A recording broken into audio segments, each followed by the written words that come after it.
कि यूएस ने जो राइट। फेड रेट कट किया है उसका क्या इम्पैक्ट होगा इंडियन मार्केट। तो मैं सबसे पहले आपसे ये जानना चाहूंगा कि ये एक्चुअल फेड रेट या यूएस फेड जो है ये है क्या, और ये जो रेट कट है ये कैसे इम्पैक्ट करेगा वहां की इकोनॉमी को, ताकि लोग इसे बड़े आसानी से समझ पाए।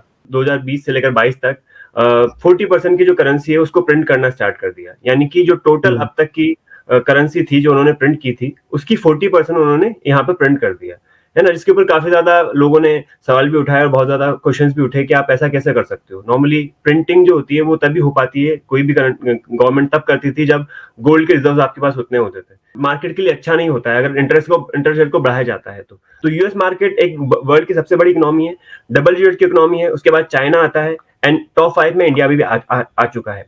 तो अब वर्ल्ड मार्केट में अगर इंडिया यूएसए में कुछ ऐसा होता है तो इंडियन मार्केट में उसका इम्पैक्ट आएगा ही आएगा। कि हमेशा जब भी यूएस में इलेक्शन होते हैं, यूएस इलेक्शन से पहले ऐसा माना गया है कि यहाँ पे इंटरेस्ट रेट कट किया जाता है। राइट। तो इसका यूएस इकोनॉमी पर डायरेक्टली क्या इम्पैक्ट पड़ेगा? सर क्या होता है कि यूएस इकोनॉमी पर डायरेक्टली इम्पैक्ट कैसे पड़ता है, जैसे अगर वहां पे हम देखें जो जॉबलेस क्लेम्स होते हैं, अनएम्प्लॉयमेंट का जो डेटा वगैरह आता है वो काफी ज्यादा अभी के टाइम में कुछ ऐसा चल रहा है जो सही नहीं आ रहा है।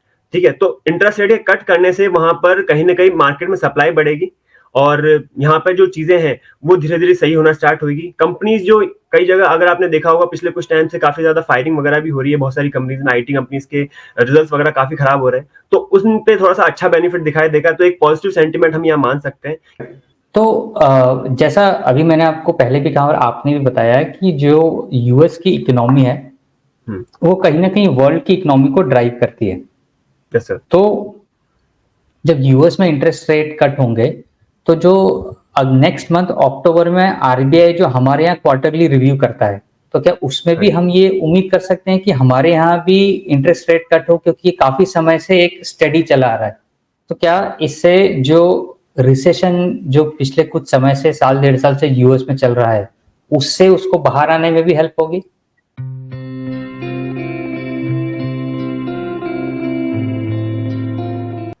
नमस्ते, मैं हूं राहुल और आप देख रहे हैं मेरा रुख।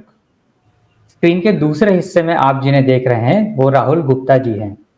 राहुल जी जो हैं वो पिछले 8-9 सालों से स्टॉक मार्केट में बहुत अच्छी पकड़ रखते हैं, फाइनेंशियल एनालिसिस के कोर्सेज भी चलाते हैं, साथ ही वो लोगों को एक सही इन्वेस्टमेंट और एक स्टॉक मार्केट के थ्रू प्लस स्टॉक मार्केट के अलावा बाकी और चीज़ों के थ्रू कैसे फाइनेंशियली इंडिपेंडेंट हो सकते हैं उसमें भी गाइड करते हैं।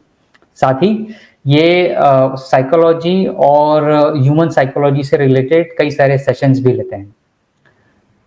राहुल जी, आज आपने आपके बिजी शेड्यूल में से समय दिया, इसके लिए बहुत बहुत धन्यवाद। और आज हम आपसे जिस टॉपिक पे बात करेंगे वो है फेड ने यूएस फेड ने जो 0.50 बेसिस पॉइंट से अपने इंटरेस्ट रेट कट की हैं उससे रिलेटेड कई सारी चीजें हैं जो लोगों को शायद समझ में नहीं आती, तो बड़े एक सिंपल टर्म में हम आपसे आज बात करने की कोशिश करेंगे। तो आज आपने आपके बिजी शेड्यूल में से समय दिया, इसके लिए आपका बहुत बहुत धन्यवाद। Thank you sir, thank you so much for inviting me. बिल्कुल हम पूरी बात करते हैं इसके ऊपर कि यूएस ने जो फेड रेट कट किया है उसका क्या इम्पैक्ट होगा इंडियन मार्केट में, और उसके बारे में जो मैं बता सकता हूँ। तो मैं कुछ चीजें आपको सबसे पहले शेयर करता हूँ। जो लास्ट टाइम जो फेड रेट कट हुआ था वो हुआ था मार्च 2020 में। हाँ जी। फिर उसके बाद जो लास्ट हाइक हुआ था वो हुआ था जुलाई 2023 में, जो कि लगभग 5.25 से 5.5 की रेंज में था। और उसके बाद में ये एक स्टडी मेंटेन रहा है। अब यूएस की इकोनॉमी जो है वो पूरे वर्ल्ड की इकोनॉमी को ड्राइव करती है, अगर ऐसा कहा जाए तो इसमें कुछ भी गलत नहीं होगा। बिल्कुल सर, बिल्कुल। और जैसा हम पिछले काफी समय से देख रहे हैं कि यूएस की इकोनॉमी जो है वो अभी एक रिसेशन में है या एक स्लो डाउन में है।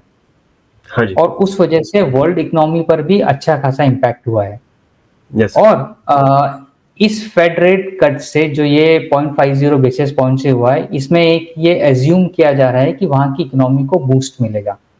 तो मैं सबसे पहले आपसे ये जानना चाहूंगा कि ये एक्चुअल यूएस फेड रेट या यूएस फेड जो है ये है क्या, और ये जो रेट कट है ये कैसे इम्पैक्ट करेगा वहां की इकोनॉमी को, ताकि लोग इसे बड़े आसानी से समझ पाए। ठीक है सर, तो हम बिल्कुल बेसिक से स्टार्ट करते हैं। तो यूएस जो फेड है, फेडरल रिजर्व जो है, वो जैसे इंडिया में आरबीआई होता है, रिजर्व बैंक ऑफ इंडिया, वैसे यूएसए का फेडरल रिजर्व बैंक है, एक सेंट्रल बैंक जी, है। तो नॉर्मली हम इसके बारे में समझते हैं पूरा। हुआ क्या 2020 में जब लोगों की जॉब चली गई कोरोना के कारण, तो वहां पर ये ऐसा रहता है कि वहां पर जितने भी लोग अनएम्प्लॉयड हुए, तो अनएम्प्लॉयड पीपल को क्या होता है कि वहां की जो गवर्नमेंट होती है वो वेजेस देती है। अब वो जो वेजेस दिए उन्होंने वहां पर, तो उस वजह से क्या है कि मार्केट में आपके पास करेंसी सप्लाई होनी चाहिए, तभी जाके आप उनको दे पाओगे, है ना।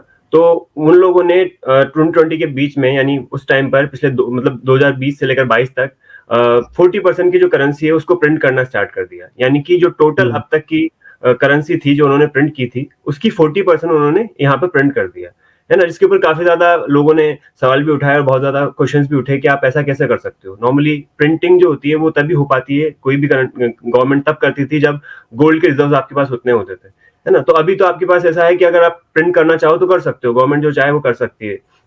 तो जो उन्होंने किया उसका एक परिणाम भी उनको भुगतना पड़ा, वो ये था कि उससे इन्फ्लेशन बढ़ जाता है। जब मार्केट में आप कैपिटल यानी करेंसी की सप्लाई बढ़ा देते हो, तो उससे इन्फ्लेशन का डायरेक्टली कोरिलेशन होता है, तो इन्फ्लेशन बहुत बढ़ गया था। राइट, तो अब इन्फ्लेशन को काउंटर करने के लिए उन्होंने एक सुझाव होता है कि इंटरेस्ट रेट को बढ़ा दिया जाए।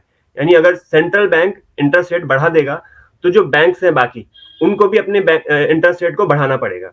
जिस ब्याज दर पे राइट, आप लोन लेते हो, जो भी कंपनीज लोन लेती है, उस ब्याज दर से ज्यादा ब्याज दर पे उनको आपको लोन मिलेगा। अब उनके पास अगर ज्यादा ब्याज दरों पे अगर लोन मिलता है, तो वो अपने आने वाले जो भी उनके जो क्लाइंट्स वगैरह होते हैं, जो भी मार्केट में सप्लाई वगैरह होती है, वो भी एक तरीके से बहुत ज्यादा महंगे हो जाएंगे वहां पे लोन। तो इस वजह से क्या होगा, जो अदर सोर्सेज है जहां से लोन लिए जा सकते हैं, या फिर जो भी इक्विटी के थ्रू होते हैं, या फिर जो भी एनएफओ वगैरह निकाले जाते हैं, है ना, तो अपनी स्टेक को सेल करके जो ऑनर्स जो होते हैं वो लेते हैं, तो वो तरीके अपनाए जाएंगे। तो इस वजह से क्या होगा, मार्केट में जो पैसा है उसकी सप्लाई वगैरह वहां पर कंट्रोल की जा सकती है। तो ये सोच रखते हुए इंटरेस्ट रेट को बढ़ाया जाता है। तो इंटरेस्ट रेट अगर बढ़ता है, तो उससे कहीं ना कहीं मार्केट को एक डाउन साइड मोमेंटम हम क्या मान सकते हैं कि यहाँ से थोड़ा मार्केट के लिए अच्छा नहीं होता है अगर इंटरेस्ट रेट को बढ़ाया जाता है।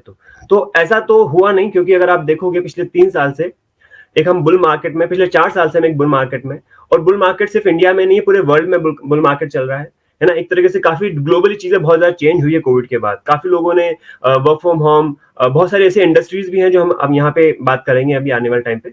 तो ऐसा करने से क्या हुआ कि जब इंटरेस्ट रेट को बढ़ाया गया तो मार्केट थोड़ा होना चाहिए था डाउन, पर ऐसा नहीं हुआ। और मार्केट आप देखोगे पिछले 3 साल से काफी अच्छे रिटर्न्स मिले म्यूचुअल फंड्स में, या फिर वर्ल्ड मार्केट को भी आप चेक करोगे तो यूएस मार्केट एक वर्ल्ड की सबसे बड़ी इकोनॉमी है, डबल डिजिट की इकोनॉमी है। उसके बाद चाइना आता है, एंड टॉप 5 में इंडिया भी आ चुका है। तो अब वर्ल्ड मार्केट में अगर इंडिया यूएसए में कुछ ऐसा होता है, तो इंडियन मार्केट में उसका इम्पैक्ट आएगा ही आएगा। ठीक है। तो अब जैसे जैसे उन्होंने इंटरेस्ट रेट को बढ़ाया, तो एक्सपेक्टेड ये था कि मार्केट में थोड़ा करेक्शन आना चाहिए, जबकि नहीं आया। मार्केटिंग प्रॉपर्ली यहाँ पर शूटअप करते गए और अच्छी खासी रैली रही, डिफरेंट डिफरेंट सेक्टर्स में रोटेशन होता रहा।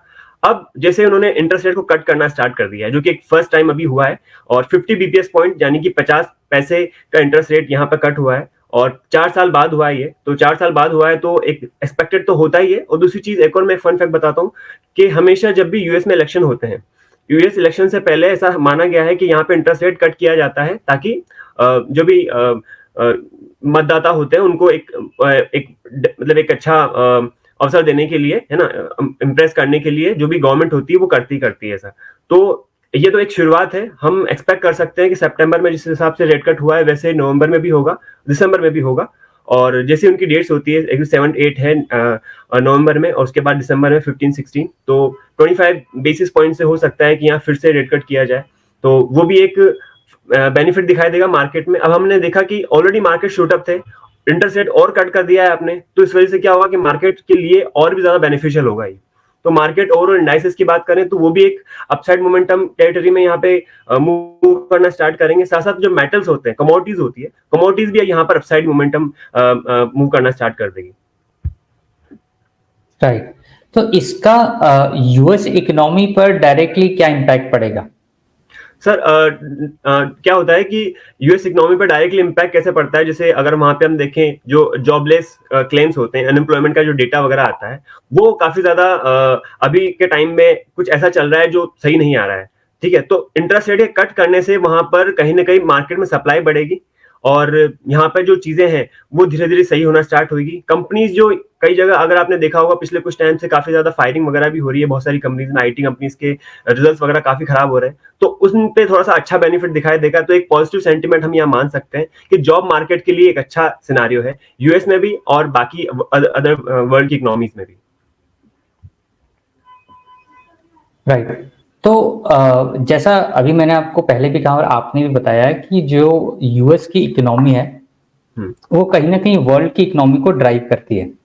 Yes sir. तो जब यूएस में इंटरेस्ट रेट कट होंगे तो जो नेक्स्ट मंथ अक्टूबर में आरबीआई जो हमारे यहाँ क्वार्टरली रिव्यू करता है, तो क्या उसमें भी हम ये उम्मीद कर सकते हैं कि हमारे यहाँ भी इंटरेस्ट रेट कट हो, क्योंकि ये काफी समय से एक स्टडी चला आ रहा है। डेफिनेटली सर, एक्सपेक्टेड तो यही है कि यहाँ पे इंटरेस्ट रेट कट होना चाहिए, बट गवर्नमेंट ऑलरेडी काफी सारी मेजर्स वगैरह ले रही है और साथ साथ बजट में भी बहुत सारी चीजें ऐसी हुई है, तो एक्सपेक्ट किया जा सकता है, बट कंफर्मेशन नहीं कह सकते कि ये ऐसा होना ही चाहिए, बट एक्सपेक्टेड है बिकॉज वर्ल्ड मार्केट को फॉलो करता है इंडियन मार्केट काफी, और इंडियन मार्केट में भी अब बहुत ज्यादा इंडियन इन्वेस्टर्स का काफी ज्यादा रुझान है पिछले कुछ टाइम से, तो मुझे लगता है कि हाँ होना जरूर चाहिए ये। राइट। और जैसा आपने बताया कि इससे जो सॉफ्टवेयर इंडस्ट्री है उसको काफी फायदा हो सकता है, या जो मैन्युफैक्चरिंग इंडस्ट्री है उसको भी फायदा हो सकता है, तो क्या इससे जो रिसेशन जो पिछले कुछ समय से साल डेढ़ साल से यूएस में चल रहा है उससे उसको बाहर आने में भी हेल्प होगी?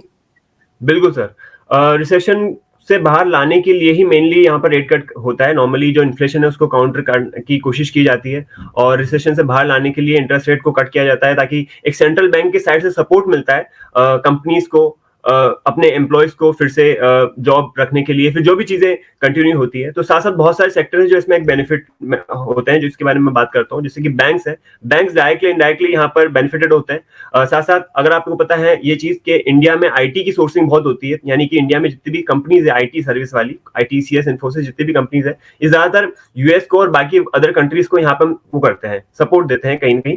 तो बैंक्स यहाँ पे बहुत ज्यादा बेनिफिट होंगे, आईटी कंपनीज यहाँ पे बहुत ज्यादा बेनिफिट होगी, टेक्नोलॉजी कंपनीज बहुत ज्यादा बेनिफिट होगी। यहाँ पे मैन्युफैक्चरिंग में देखा जाए तो चाइना का बहुत बड़ा नाम है, पर कई कई जगह इंडिया और यूएसए भी बहुत जगह काम करते हैं, तो यहाँ पर मुझे लगता है कि मैन्युफैक्चरिंग की सेक्टर्स को भी एक बहुत ज्यादा हेल्प मिलने वाली है इस रेट कट से।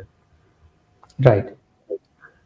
तो आई एम श्योर इससे कहीं ना कहीं इंडिया में भी जॉब्स में और बाकी चीजों में एक बूस्ट देखने को मिल सकता है। जी बिल्कुल सर, बूस्ट भी मिलना चाहिए, और साथ साथ जैसे कि गवर्नमेंट भी बहुत सारे इनिशिएटिव ऐसे ला रही है जिसकी वजह से हम बहुत ज्यादा डिपेंडेंट ना होकर कई सारी चीजें ऐसी और भी कर रहे हैं, एंटरप्रेन्योरशिप वगैरह पे इन सभी भी बहुत ज्यादा फोकस हो रहा है, तो वो भी बेनिफिट यहाँ पे मिलेगा ही मिलेगा हमको। राइट। और एक बड़ा एक बैलेंस होता है जो शायद मैं व्यूअर्स को समझने के पर्सपेक्टिव से शेयर करूंगा, और आप भी शायद उसके अंदर ज्यादा और इनपुट दे पाए, कि इंटरेस्ट रेट अगर बढ़ते हैं, ज्यादा होते हैं, तो इन्फ्लेशन कम होता है। इन्फ्लेशन कम इसलिए होता है क्योंकि लोग जो है वो स्पेंडिंग कम करते हैं, और स्पेंडिंग अगर कम होती है तो मार्केट में डिमांड कम हो जाती है, और अगर डिमांड कम होती है तो प्राइसिंग कम हो जाती है, इसलिए इन्फ्लेशन कम होता है। पर अगर इंटरेस्ट रेट अगर कम हो जाते हैं तो फिर इन्फ्लेशन बढ़ जाता है, क्योंकि इंटरेस्ट रेट कम होने से लोगों की बोरोइंग पावर या परचेसिंग पावर जो है वो बढ़ जाती है, और इससे मार्केट में डिमांड थोड़ा ज्यादा जनरेट होता है, और मार्केट में डिमांड ज्यादा जनरेट होता है तो प्राइसिंग थोड़ी सी हाई हो जाती है। बिल्कुल। तो एक तरफ तो जहां पर हम इंडियन गवर्नमेंट की बात करें या बाहर और भी किसी इकोनॉमी की बात करें, वो इन्फ्लेशन को लेके बहुत एक कंसर्न रहता है सभी को। तो एक बहुत एक बैलेंस बनाना कि इन्फ्लेशन भी कंट्रोल रहे और इंटरेस्ट रेट भी कंट्रोल रहे, वो कितना मुश्किल हो जाता है? सर वो मुश्किल जरूर है, बट अभी हम देखा जाए तो इन्फ्लेशन एक ऐसी चीज है जो इन्फ्लेशन आप अगर टाइम से देखोगे तो इन्फ्लेशन बढ़ता ही जा रहा है। अगर हम यहाँ पे बात करें 2020 की, 2010 की, 2000 की, तो आप कोई भी अगर बेसिक कमोडिटी भी अगर यूज देख रहे हो तो उसका प्राइसेस यहाँ पे बढ़ ही रहे हैं।